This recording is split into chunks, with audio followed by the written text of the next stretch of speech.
হরে কৃষ্ণ, রাধে রাধে, শুভ সকাল। ফিট সুশান্ত মানে আমি সুশান্তর আমার চ্যানেলে তোমাদের সবাইকে স্বাগত জানাই। আর আমার ফিটনেস জার্নি শুরুটা হয় রক্তদান দিয়ে। শুরুটা হয় আমার প্রথম কাজের সাইট থেকে, সেখানে আমি রক্তদান দিয়েছি। আর রক্তদানের ছবি বা ভিডিও কিছুই রেকর্ড করতে পারিনি তোমাদের দেখাবো বলে, কিন্তু আমি তার জন্য অনেক দুঃখিত। আর এ বিষয়ে আমি বাড়িতে কাউকেই জানাইনি, এবং রক্তদান দেওয়ার পর আমি বাড়িতে আসি, এসে আমি বিষয়টা মা দিনমাকে জানাই, এবং তাদের রিয়াকশানটা দেখো তোমরা এই ভিডিওতে। আর আমার রক্তদানের রিয়াকশন ভিডিওটি দেখাতে পারবো না, তার কারণ হলো এক ছোট্ট ভুলের কারণে ভিডিওটি ডিলিট হয়ে যায়। তোমাদেরকে বলতে চাই যে তোমরা এই ভিডিওটি সম্পূর্ণ শেষ পর্যন্ত দেখো, তার কারণ আমি রক্তদানের উপর কিছু গুরুত্বপূর্ণ কথা বলবো তোমাকে, এবং আমার রক্তদানের অভিজ্ঞতা শেয়ার করবো তোমাদের সঙ্গে। আমি চাইছিলাম রক্তদানের পুরো দৃশ্যটা তোমাদেরকে দেখাবো, কিন্তু আমি যে রক্ত দেওয়ার ছবি ও ভিডিও কিছু রেকর্ড করতে পারিনি ঠিকই, কিন্তু আমার রক্তদানের অভিজ্ঞতার কথাটি বাড়িতে এসে বললাম, এবং মা দিনমার রিয়াকশনটা তোমাদেরকে দেখাবো, কিন্তু এটাও হলো না। তার কারণ হলো আমার ফোনের স্টোরেজ ফুল হয়ে গিয়েছিল, এবং তাই আমি ফোনের স্টোরেজ খালি করতে গিয়ে আমার রিয়াকশনের ভিডিওটি ডিলিট হয়ে যায়। কিন্তু মা দিদিমার রিয়াকশনের অনুভূতির কথাটি বলবো, এবং আমার রক্তদানের অভিজ্ঞতাটি শেয়ার করব তোমাদের সঙ্গে। আমি সুশান্ত রবিবার সকালবেলা 11 মে 2025 রক্তদান করে বাড়িতে এসে প্রথম রক্তদানের কথাটি বলি দিদিমা। আমি বলছি, আমি রক্তদান করে বাড়িতে এসে দেখি যে মা দিদমা দুজনে কেউ বাড়িতে নেই। তারপর আমি একটু খোঁজ করি যে কোথায় গেল, এবং দেখি যে মাঠে বসে আছে, আর আমি ঘরে আছি। কিছুক্ষণ পরে দিদমা আসে, আমি দিদমাকে রক্তদানের ঘটনাটা বললাম। দিদমা শুনে তো অবাক হয়ে গেছে। প্রথমে বলল, কি আমি রক্ত দিয়েছি? রক্ত কি? হ্যাঁ, রক্ত দিয়েছিস কেন? আর আমার রক্তদানের বিষয়টা একদম বিশ্বাস করছিল না, এবং আমি যে হাত থেকে রক্তদান করলাম সেই হাতটা দিদিমাকে দেখালাম। এবার আমি পুরো বিষয়টা বললাম। আমাদের কাজের সাইডে ইউনিয়ন হয়ে গিয়েছে, এবং নেতা বলছে যে তোমাদের সবাইকে রক্তদান করতে হবে, 30টা ছেলে সবাইকে রক্তদান দিতে হবে, আর তোমাদের সবার একদিনের রোজের দাম 300 টাকা ও খাবার দেওয়া হবে। আর আমাদের কাজের সাইটে অ্যাম্বুলেন্স গাড়ি আসে, আর আমরা প্রথমে একসাথে 16 জন আগে যাই, পরের গাড়িতে বাকি সবাই গিয়ে রক্তদান করেছি। কোথায়? রাজারহাটে। এই তো রাজারহাটে রক্তদানের অনুষ্ঠান আয়োজিত হয়, ওখানেই আয়োজিত হয়েছিল। দিদমা বলল, গায়ে মাংস নেই, তুই রক্ত দিয়েছিস? রক্ত দিয়েছিস কেন? আমি বললাম, না, রক্ত দিতে হবে, সবাই দিচ্ছে তাই।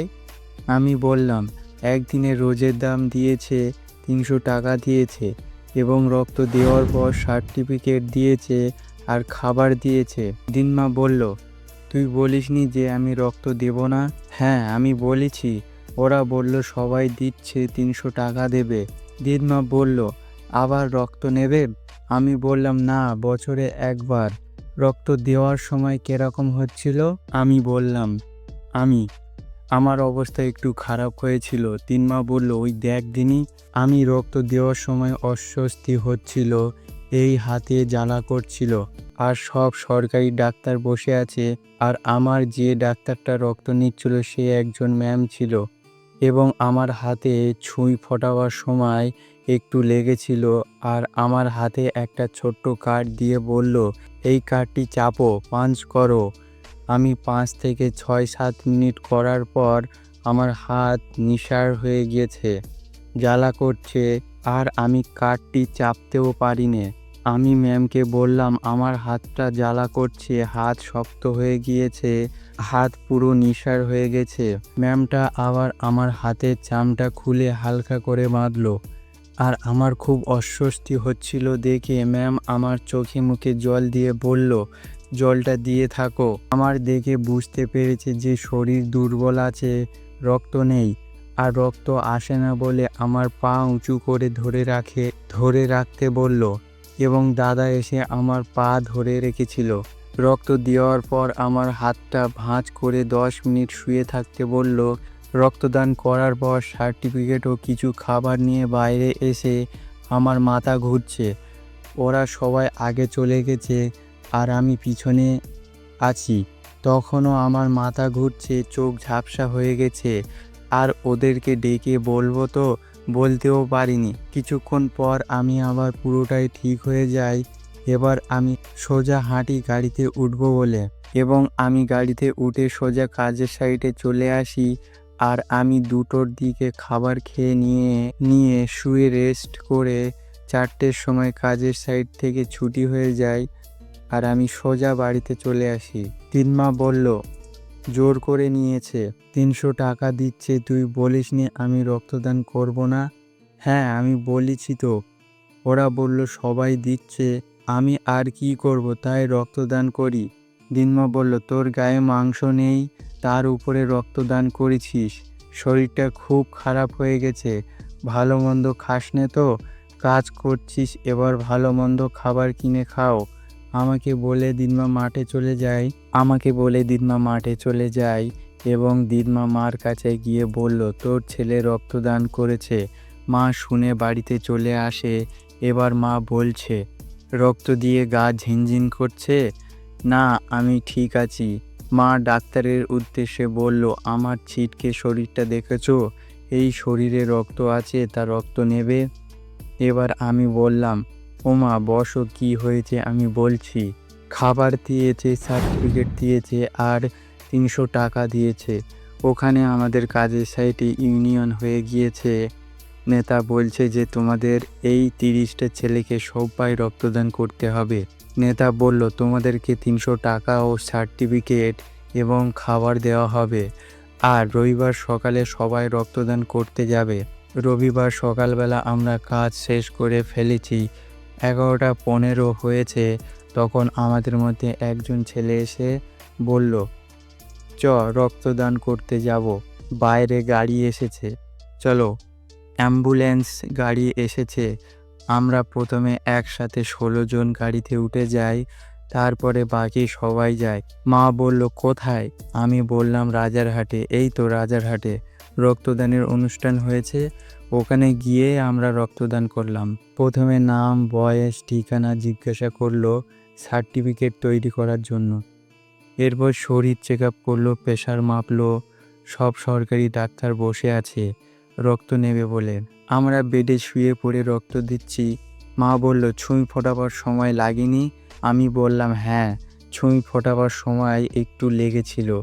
ম্যাম আমার হাতে একটা কার্ড দিয়েছে, বলল, এই কার্ডটি টেপো, পাঞ্চ করো। আমি 6 থেকে 7 মিনিট ধরে করেছি। কিছুক্ষণ পর আমার হাত নিঃসাড় হয়ে গেছে আর হাত জ্বালা করছে এবং শরীর অস্বস্তি করছিল। ম্যামের বললাম, হাত জ্বালা করছে। আমার হাতের উপর চাম বেঁধে রেখেছে। ম্যাম আমার হাতের চামটা খুলে হালকা করে বেঁধেছে। আর ম্যাম আমার দেখে বুঝতে পেরেছে যে এর শরীর দুর্বল আছে। আমার অস্বস্তি হচ্ছিল দেখে আমার চোখে মুখে জল দিয়ে বলল, জলটা দিয়ে রাখো। এবার আমি হাতের কার্ডটি পাঞ্চ করতে পারছি না। রক্ত আসছে না দেখে আমার পা দুটো উঁচু করে ধরে রাখতে বলল। দাদা এসে আমার পা ধরে রেখেছে। রক্তদান করার পর হাতে একটা ছোট্ট টেপ মেরে হাত ভাঁজ করে 10 মিনিট শুয়ে থাকতে বলল। এসব হয়ে যাওয়ার পর আমার সার্টিফিকেট ও খাবার ও 300 টাকা নিয়ে কাজের সাইটে যাব বলে ওখান থেকে বার হয়েছি। তখন আমার মাথা ঘুরছে, চোখ ঝাপসা হয়ে গেছে। আমি ওদেরকে বলবো তো বলতেও পারিনি। ওরা সবাই আগে চলে গেছে আর আমি পিছনে পড়ে গেছি। কিছুক্ষণ পরে আমি আবার পুরোটাই ঠিক হয়ে যাই। তারপর আমি সোজা হেঁটে গাড়িতে উঠে কাজের সাইটে এসে গেটে এন্ট্রি করে গিয়ে প্রায় 2টোর দিকে খাবার খেয়ে শুয়ে রেস্ট নিয়ে কাজের সাইট থেকে 4টের সময় ছুটি হয় আর আমি সোজা বাড়িতে চলে আসি। মা বলছে, খাস নে তো ভালো মন্দ খাবার খাবি, শরীরটা খারাপ হয়ে গেছে। আমি হাসি মুখে বললাম, শরীরে মাংস নেই, শুধু হাড় আছে। মা হাসতে শুরু করলো। আমি বললাম, মা এবার ভালো মন্দ খাবার খাবো, নিজের শরীরটা পরিবর্তন করতে হবে। আর আমার দিনমার ও মায়ের রিয়াকশান ভিডিওটি ডিলিট হয়ে যাওয়ার ফলে আমার ওই ভিডিওটি এইভাবে বানাতে হলো। আমি চেয়েছিলাম যে রিয়াকশানের ভিডিওটি দেখাতে পারলে তোমাদেরকে খুবই ভালো লাগতো। বন্ধুরা, এটা ছিল আমার প্রথম রক্তদানের অভিজ্ঞতা। রক্তদান জীবন বাঁচায়। তুমি যে এখন আমার শরীরটা দেখছো, আমি এই শরীরে 350 মিলিলিটার রক্তদান করলাম। হ্যাঁ, এটা আমার জীবনে প্রথম রক্তদান। আর আমি তোমাদের সাথে আজ শেয়ার করতে চাই কেন রক্তদান করা খুবই উপকারী এবং আমার প্রথম রক্তদানের অভিজ্ঞতা কেমন ছিল তা তোমরা এই ভিডিওতে নিশ্চয়ই শুনেছ। তাও একবার আমি ছোট্ট করে বলছি, রক্তদানে রয়েছে অনেক উপকারিতা। আমি 3টি গুরুত্বপূর্ণ উপকারিতা বলবো যা তোমার শরীর ও মানসিক স্বাস্থ্যের জন্য অত্যন্ত উপকারী। প্রথম উপকারিতা, রক্তদানের পর তোমার শরীরে নতুন রক্ত তৈরি হয়, ফলে শরীর থাকে সতেজ ও শক্তিশালী এবং সুস্থ। এটা যেন শরীরে এক প্রাকৃতিক ডিটক্স পদ্ধতি। দ্বিতীয় উপকারিতা, যদি শরীরে অতিরিক্ত আয়রন জমে যায় তা হৃদযন্ত্রের জন্য ক্ষতিকর হতে পারে। রক্তদান করলে এই অতিরিক্ত আয়রনের মাত্রা কমে যায়, ফলে হৃদরোগের ঝুঁকি কমে। তৃতীয় উপকারিতা, রক্তদানের আগে একটি সম্পূর্ণ ফ্রিতে হেলথ চেক আপ হয়, যেমন রক্তচাপ, হিমোগ্লোবিন, রক্তের গ্রুপ ইত্যাদি পরীক্ষা করা হয় একদম বিনামূল্যে। এতে তুমি বুঝতে পারো যে তোমার শরীরে কোন রোগে আক্রান্ত হয়েছ এবং তুমি সেই রোগের উপর সহজে চিকিৎসা করতে পারো। আজ আমি চাইছিলাম জীবনের কোনো ভালো কাজ দিয়ে শুরু হোক, তাই আমি রক্তদানের ভালো কাজটি করলাম এবং এটা ছিল আমার রক্তদানের প্রথম অভিজ্ঞতা। খুবই ভালো লেগেছে। রক্ত দেওয়ার সময় একটুখানি মাথা ঘুরছিল এবং ক্লান্তি অনুভব এসেছিল। এটা কিছুক্ষণ সময় ছিল, তারপরে আমি আবার পুরোটাই ঠিক হয়ে যাই। আজ আমি গর্বের সাথে বলতে পারি আমি জীবনের প্রথম রক্তদান করলাম। আমি চাই যে তোমরাও রক্তদান করো। এটা শুধু একজন মানুষের জীবন বাঁচায় না, বরং তোমার জীবনে আরো অনেক মূল্যবান করে তোলে। বন্ধুরা, রক্তদান একটা মহৎ কাজ। আর তুমি যদি সুস্থ থাকো, তোমার বয়স 18-র উপরে হয়, তাহলে তুমি সহজেই রক্তদান দিতে পারো। তাহলে চলো আমরা সবাই এগিয়ে আসি, রক্ত দিই, জীবন তোমার এক ব্যাগ রক্ত কারোর জন্য হতে পারে নতুন জীবন। আর আমার ভিডিওটি ভালো লাগলে লাইক এবং শেয়ার করো তোমার বন্ধুর সঙ্গে। আর আমার ফিটনেস জার্নি শেয়ার করব তোমাদের সঙ্গে। আর আমার চ্যানেলে নতুন নতুন ভিডিও আপলোড করব, তোমরা দেখো আর আমাকে সাপোর্ট করো। আর ভিডিওটি এখানেই শেষ করছি। তোমাদের সঙ্গে দেখা হবে আবার নেক্সট ভিডিওতে। হরে কৃষ্ণ, রাধে রাধে।